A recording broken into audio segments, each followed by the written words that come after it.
జగన్మోహన్ రెడ్డి గత ఎన్నికల ముందు చేసిన కొన్ని ప్రయోగాలు అనుకున్న దానికంటే వ్యతిరేక ఫలితాలిచ్చాయి.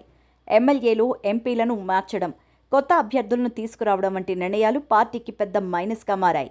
ప్రజాస్వామ్యంలో గెలుపోటములు సహజమే అయినా ఈసారి వైసీపీ ఎదుర్కొన్న సమస్యలు అధికంగానే ఉన్నాయి. ముఖ్యంగా పార్టీ క్యాడర్లో పెద్ద మార్పులు చోటు చేసుకోవడం, కొన్ని సంవత్సరాలుగా పార్టీ కోసం పనిచేస్తున్న నేతలు పార్టీని వీడి వెళ్లిపోవడం పెద్ద దెబ్బ కొట్టింది.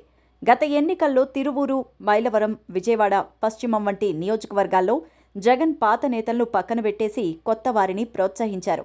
వీరంతా రాజకీయ అనుభవం లేనివారైనా ప్రభుత్వం అమలు చేసిన సంక్షేమ పథకాలతో ప్రజలు ఎవరినైనా గెలిపిస్తారని జగన్ విశ్వాసం పెట్టుకున్నారు.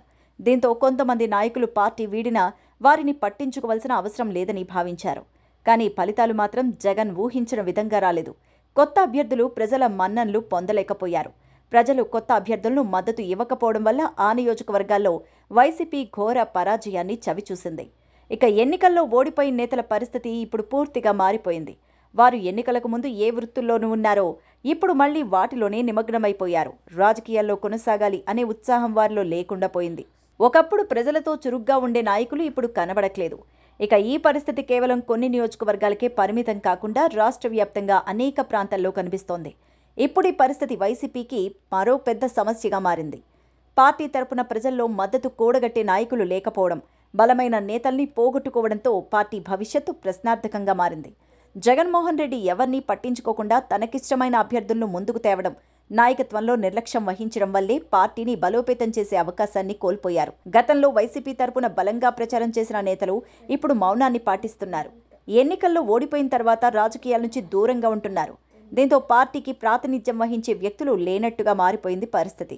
ఎన్నికల ఫలితాలను పక్కన పెట్టి ఇక ప్రజల సమస్యలపై దృష్టి పెట్టాల్సిన సమయంలో పార్టీ నేతలు సైలెంట్గా ఉండడం పార్టీ భవిష్యత్తుకు మంచిది కాదంటూ విశ్లేషకులు అభిప్రాయాన్ని వ్యక్తం చేస్తున్నారు. వైఎస్ఆర్ కాంగ్రెస్ పార్టీ అధినేత వైఎస్ జగన్మోహన్ రెడ్డి విజయవాడ జైల్లో ఉన్న వల్లభనేని వంశీని పరామర్శించారు. టీడీపీ కార్యాలయంపై జరిగిన దాడి కేసులో వంశీకి సంబంధం లేదంటూ జగన్ స్పష్టం చేశారు. కానీ ఈ ఘటనపై వివాదం ఇంకా కొనసాగుతూనే ఉంది.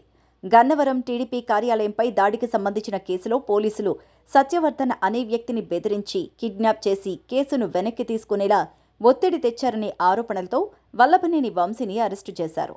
ఈ నేపథ్యంలో ఆయన విజయవాడ జైల్లో రిమాండ్ ఖైదీగా ఉన్నారు. ఈ సందర్భంగా జగన్ మాట్లాడుతూ టీడీపీ కార్యాలయంపై జరిగిన దాడికి వంశీకి ఎలాంటి సంబంధం లేదని స్పష్టం చేశారు. అంతేకాదు టీడీపీ నేత పట్టాభిరామ్ రెచ్చగొట్టడం వల్లే ఆ దాడి జరిగిందని పేర్కొన్నారు.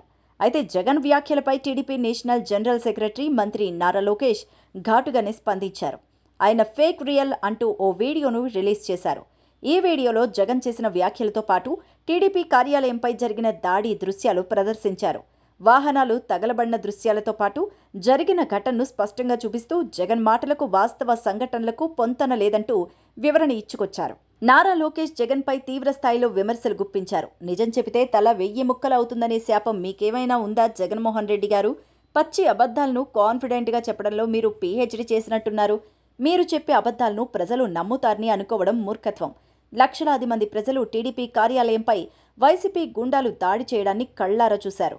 ఇక వైసీపీ ప్రభుత్వ హయాంలో జరిగిన అక్రమాలు ప్రస్తావిస్తూ అప్పుడు అధికారంలో ఉన్న వైసీపీ తమకు అనుకూలంగా వ్యవహరించిందని, ఇప్పుడు ప్రజాస్వామ్యం గురించి మాట్లాడడానికి జగన్కు హక్కే లేదంటూ లోకేష్ విమర్శించారు. ఇక ఈ పరిణామాలతో టీడీపీ, వైసీపీ మధ్య రాజకీయం మరింత వేడెక్కింది. రెండు పార్టీలు ఒకరిపై ఒకరు ఆరోపణలు, ప్రత్యారోపణలు చేసుకుంటూ మీడియా వేదికగా పరస్పరం విమర్శలు చేసుకుంటున్నాయి. ఈ ఘటనకు సంబంధించిన వీడియోస్ను టీడీపీ వర్గాలు విస్తృతంగా పంచుతూ ఉండగా వైసీపీ నేతలు మాత్రం తమ వాదనను కొనసాగిస్తూనే ఉన్నారు. మైసూర్ అర్బన్ డెవలప్మెంట్ అథారిటీ మూడా భూముల కుంభకోణం కేసులో కర్ణాటక సీఎం సిద్ధరామయ్యకు ఊరట లభించింది. ఈ కేసులో అక్రమాలకు పాల్పడినట్టు ఆరోపణలు ఎదుర్కొంటున్న సిద్ధరామయ్య, ఆయన భార్య పార్వతికి లోకాయుక్త పోలీసులు క్లీన్ చిట్ ఇచ్చారు. వీరికి వ్యతిరేకంగా ఎలాంటి ఆధారాలు లేవని లోకాయుక్త పోలీసులు తెలిపారు. ఈ అంశంపై తుది నివేదికను త్వరలోనే హైకోర్టులో సమర్పిస్తామంటూ సామాజిక కార్యకర్త స్నేహమయి కృష్ణకు రాసిన ఓ లేఖలో లోకాయుక్త పోలీసులు వెల్లడించారు. ఈ కుంభకోణం కేసులో తొలి 4 నిందితులపై ఆరోపణలు వచ్చినప్పటికీ వారికి వ్యతిరేకంగా ఎలాంటి ఆధారాలు లభించలేకపోవడంతో కేసు నిరూపితం కాలేదన్నారు. ముడా కుంభకోణంలో సీఎం సిద్ధరామయ్యపై ఆరోపణలు రావడం కర్ణాటక రాజకీయాల్లో సంచలనం రేపిన విషయం అందరికీ తెలిసిందే. దీంతో ఈ కేసు తెరపైకి వచ్చిరాగానే రాష్ట్ర ప్రభుత్వం లోకాయుక్త విచారణకు ఆదేశించింది.